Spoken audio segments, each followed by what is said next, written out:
Hi everyone, I'm Heather Wen, a retired nurse practitioner and the founder and practitioner at Arizona Healing Alternatives.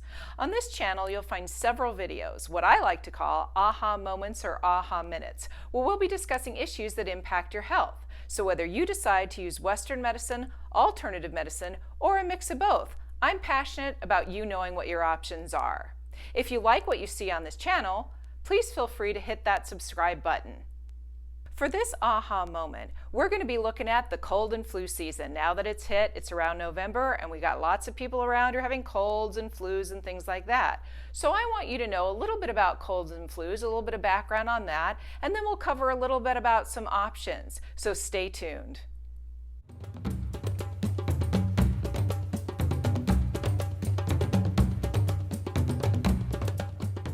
So now it's cold and flu season. What are you going to do? Well, what we're going to talk about is we're going to talk about a little bit about colds and flus in general. Are they really all that bad for you? I know it seems like it's the worst thing in the world, but for some people, it really can be very serious. So who are the people colds and flus are serious for?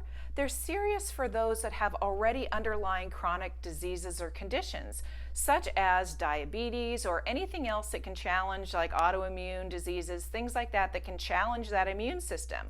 For people like that, having a cold or a flu can be much more serious and can not only send that person to the hospital, but can actually lead to other really serious consequences like death, which of course none of us want to think about, but that's possible.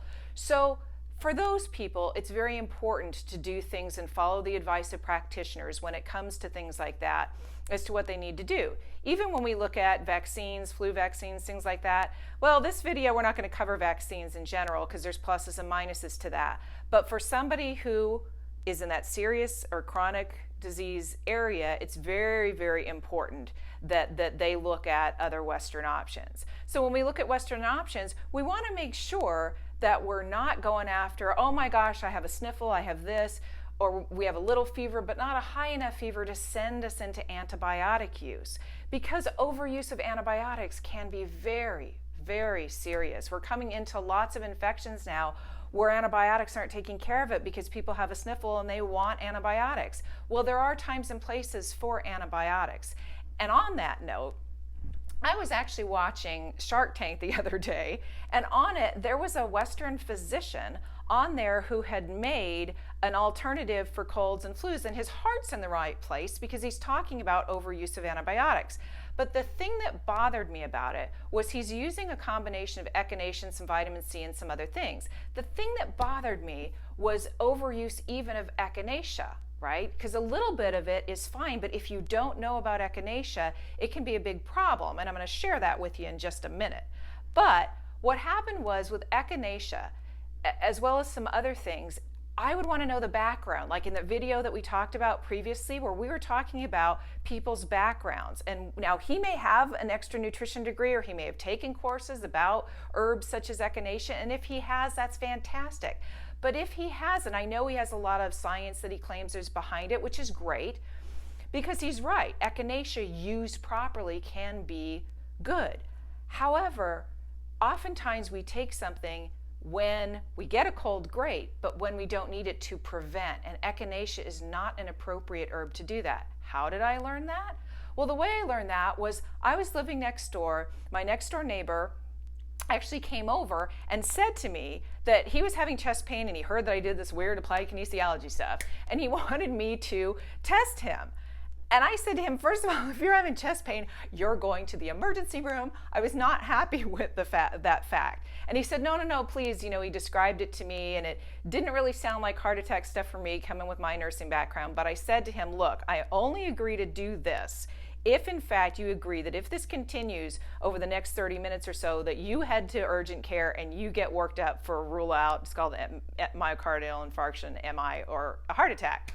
And he said, fine, I agree, just try this. So as I was testing him, his body was telling me that his adrenal glands were drained out. There was a problem in some liver and some other things like that, and not Western medicine liver, but in this medicine.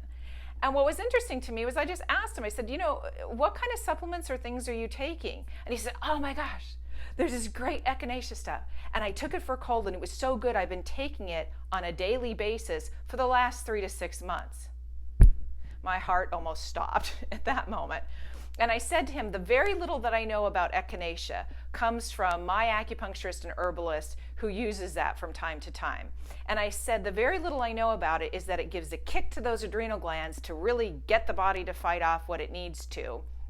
And then after that, you stop using it completely because it's only for that limited period of time. And if you continue to use it, your adrenal glands will just keep pumping out fight or flight. So on that note, I cleared it out of his system, corrected the adrenal glands, and then within 30 minutes, his symptoms were gone, which is fantastic. But ultimately, it was a good lesson for me in using things appropriately. So it's very, very important, whatever you decide to use, talk to an expert that knows about it. And not only that, but let's look at colds and flus. We'll get back to experts in just a minute, but let's look at colds and flus a little bit more. Are they really that bad for you? Well, like I said, if you have some other serious conditions, it could be. However, if you don't, I know for myself, when it comes to a cold and flu, it's a pain. I really don't want it. I have other things to do. But what is it really trying to do for our bodies? Think about little kids. Little kids are like little germ magnets. No offense, little kids, but it's the truth. Why is that? Because they're building their immune system. So every time that they get a little bit of a cold or they get a little flu or things like that, it causes the immune system to react and fix it and then save a memory of what it was like to do that so that they'll never get the same cold or flu again. That doesn't mean there aren't millions of others that they won't get, because there are. But ultimately, their body has that memory of it, number one. Number two, it forces their body to fix what's going on with the issue. So it gives it practice, for lack of a better term. When we think about practice, think about the pitcher going into the big game. Does somebody become a professional pitcher by never practicing? Practice, practice, practice. So having a cold or flu is not such a bad thing as far as challenging the immune system if it isn't already challenged. So now what are you going to do? Well, if you're like me, I look at a cold or flu and go, oh my gosh, I don't have time. I've got things to do. I have patients to see. I have all these different things. So what are you going to do? Well, at the very least, I want this video to have you look at not just self-prescribing and running and getting this. Yes, there are certain things that are very basic, like Tylenol or Tylenol colds or things like that you can do that are Western medicine. But also, if you want to try things like in Chinese medicine, there's something called yin chow san. Well, yin chow is the same ingredient as in airborne, I think it is, or airborne, I can't remember how it's pronounced. But the main ingredient of that is yin chow. Well, is yin chow good for every single cold and flu? No. What it happens to be good for is what's called an attack of wind heat, which tends to, and that's in Chinese medicine terms, and it starts with like a sore throat or other things that make that the most appropriate herb. So that's why some people take and go, well, it didn't work for me. Well, you probably didn't have the exact thing that it works for. But either way, we tend to jump on the bandwagon and start taking it and potentially take it inappropriately. I know I'm guilty of that too. I'm like, well, if it's good for this, isn't it good every day? Well, I find out if that's really the case. So there's Chinese herbs, so see somebody who has a background in that. There are things like sambucus tinctures and things, and naturopaths are really, really good at knowing what specific herbs from American herbs and from things like sambucus and things like that can shorten the duration of a cold, and many, many, many other remedies. Either way, I hope you get the bottom line of this video is, yes, there's certain things, but they're most of the time designed for short duration depending on your condition. Work with a professional on what you need to be doing if you're going to do kind of supplements and things like that. And I know in my practice I do apply kinesiology for colds and flus, but that's little corrections. I don't tend to do supplements. So find the experts if you really, really, really want to do supplements. Thank you so much for listening to this video. I hope it makes cold and flu season much, much easier for you. And if you like what you see, please feel free to hit that subscribe button. With that subscribe button, you'll also see that there's a notification bell so that you could be notified when new videos come out. If you have any questions, any comments, anything at all, please feel free to leave those in a comment section, and I'll be happy to answer any questions that you have.